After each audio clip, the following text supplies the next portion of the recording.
Siapa ni kamat? Kiris. Enggak man si daulong kiri. Namin big pala na. Belum meski si daulong kiri yang lain big plastik. Long ol luai. Orang na ol boss ngol papa blok mi pala. Ikan na English na mi takis na long English. Sapos mi pala kam kelas tulong master. Na master si kanon raus. Nilos te kasolong na sila. Ikan now. Sanap te telong. Sampai kali di bos mi pala na. Dulu pas sekolah kalian pernah kepikiran nggak? Kenapa ya di Pulau Papua itu nggak semuanya masuk Indonesia gitu? Kenapa cuma yang sisi Papua Baratnya aja? Kok yang Papua Timurnya tuh enggak? Gimana ceritanya kok nggak ikut masuk Indonesia gitu? Apalagi Pulau Papua tuh kebagi duanya hampir dengan tarik garis lurus gitu kan? Cuma ada yang aneh sih, kenapa ada tonjolan kecil gitu yang masuk atau menjorok ke sisi Indonesianya? Kayak nggak adil gitu jadinya. Pernah kepikiran gitu nggak teman-teman? Kalau pernah, berarti kita samaan. Oke. Yuklah kita bahas, kenapa Papua Timur alias negara Papua Nugini ini tuh gak masuk ke Indonesia? Apa dulu Indonesia gak ngajak Papua Nugini ya buat gabung? Terus kenapa juga garis perbatasan Papua Barat wilayahnya Indonesia dan Papua Timur wilayahnya Papua Nugini itu garis wilayahnya gak dibikin lurus aja gitu? Kenapa mesti ada tonjolan dikit? Stay tuned.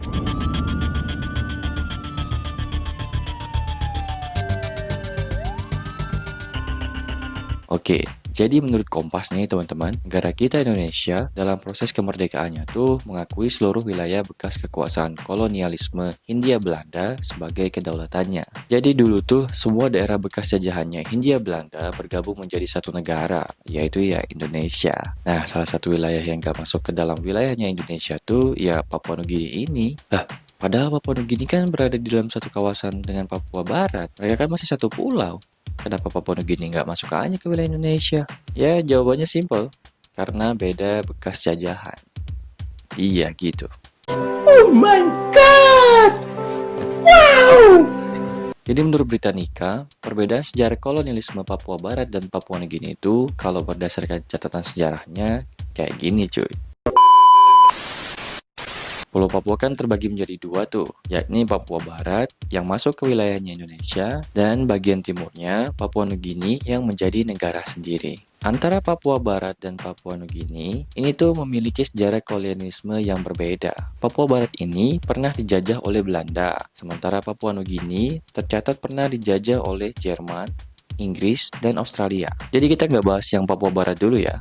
Fokus ke Papua Nugini. Jadi saya akan tarik mundur jauh dulu nih, ke waktu sebelum Papua Nugini ini dijajah sama Jerman, Inggris, dan Australia. Biar alur ceritanya tuh enak, iya gak? Nice.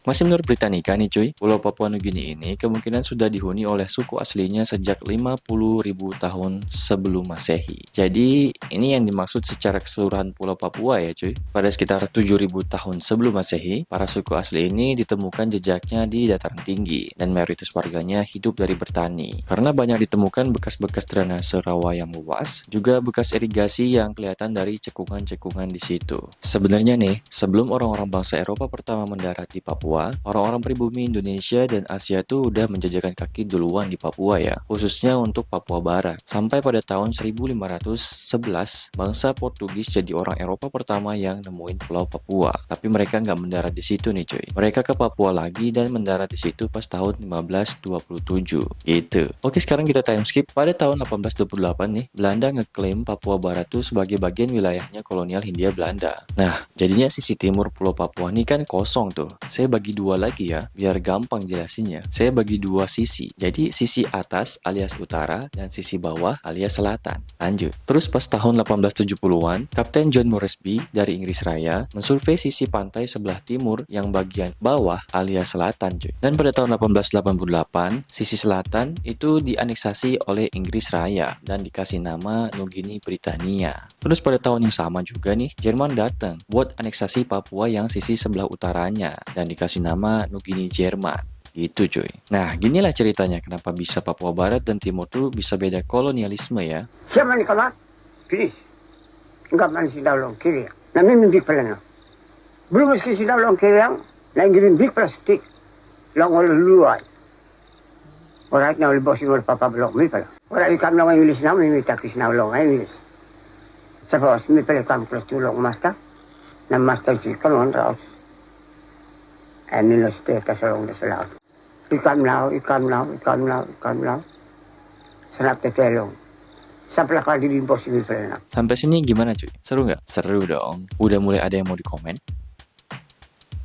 Lanjut. Nah, pas tahun 1904 nih, wilayah kekuasaannya Inggris yang di sisi selatan tuh diserahin ke Australia, biar diurus sama Australia aja. Di sini negeri Britania ganti nama lagi, jadi Territory of Papua alias wilayah Papua. Setelah Perang Dunia Pertama nih, pada tahun 1921, Jerman kan kalah tuh. Nah, wilayah Papua Nugini yang dianeksasi Jerman ini diserahin ke Australia juga nih, ke pengurusannya oleh Liga Bangsa-Bangsa. Nah, jadi Papua Timur nih udah jadi satu ya, udah full mereka tuh. Jadi Territory of Papua atau wilayah Papua. Setelah melewati lika-liku Perang Dunia Kedua nih, akhirnya pada tahun 1969, Papua Barat gabung menjadi bagian dari Indonesia. Dan wilayah Papua atau Territory of Papua, sisi sebelah timur, masih di bawah kekuasaannya Australia. Baru tuh di tahun 1975, Australia ngasih kemerdekaan ke negara yang sekarang dikenal sebagai Papua Nugini.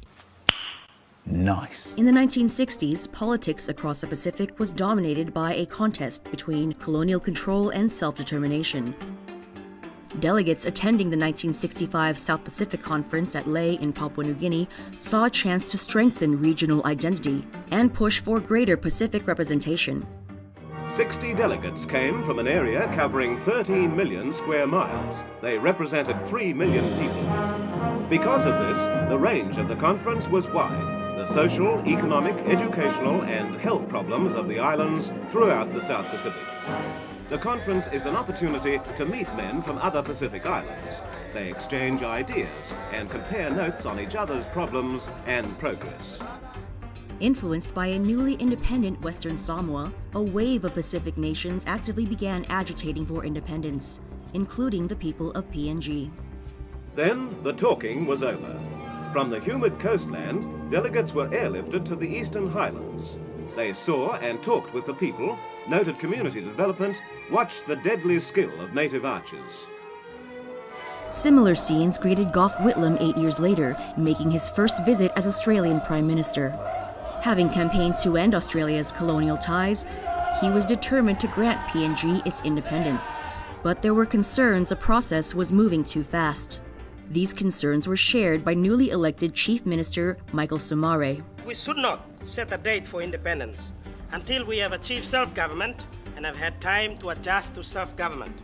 We realize the external pressures on Australia to set an early date for independence, and we realize the internal pressures for Australia to end its colonial role. And I'm sure, Mr. Prime Minister, your government does not want Australia to be a colonial power. Your government wants to see Papua New Guinea as a partner.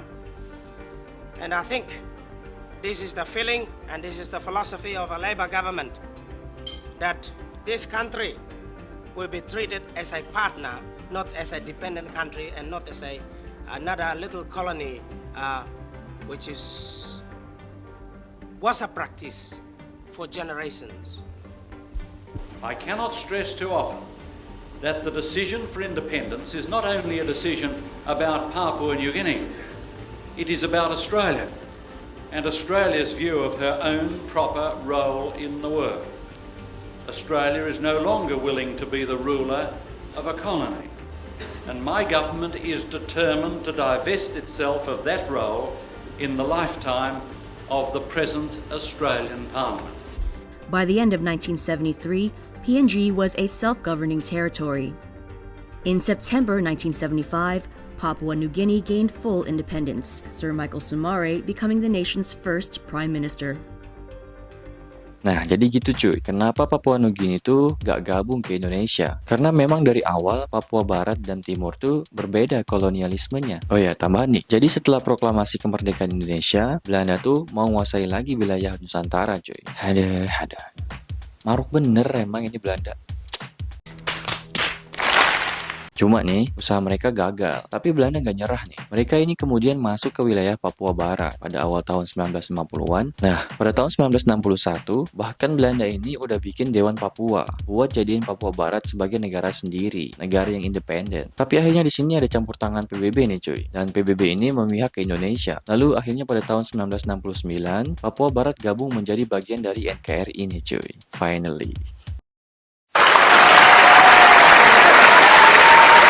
Oh iya, satu lagi ketinggalan. Penjelasan kenapa bagian wilayah Papua Barat dan Papua Timur tuh garis wilayahnya nggak lurus, tapi malah ada benjolan sedikit yang menjorok ke wilayah Papua Barat. Itu karena wilayahnya mengikuti dari Fly River, yaitu sungai yang ada di Papua Nugini nih cuy. Gimana? Udah lega belum karena udah tahu alasannya? Udah bisa nyenyak lah ya tidur malam ini. Kesimpulannya nih, sebenarnya ada beberapa faktor lain yang jadi alasan kenapa Papua Nugini ini nggak jadi bagian dari NKRI ngikut Papua Barat. Tapi ya saya ambil yang gampang aja, yang gampang dipahami gitu. Biar nggak ruwet dan bikin videonya nggak kepanjangan gitu cuy. Oke. Kalau menurut teman-teman sendiri gimana? Apa Papua Nugini ini bagusnya gabung Indonesia aja atau malah bagus kayak gini? Coba komen. Oke, sini aja infonya tentang kenapa Papua Nugini ini nggak bergabung dengan Indonesia. Juga sedikit sejarah tentang Papua Nugini. Sama alasan kenapa garis batas wilayah antara Papua Barat dan Papua Timur tuh nggak lurus, tapi malah ada benjolannya dikit. Seperti biasa, jika ada yang ingin menambahkan, mengkoreksi, atau menyanggah, bisa komen di bawah ya. Tekan tombol like-nya jika suka, jangan lupa subscribe, dan share sebanyak-banyaknya video ini. Ingat, karena sharing is caring. Jangan lupa juga klik tombol loncengnya agar nggak ketinggalan informasi-informasi menarik lainnya di channel saya. Bye.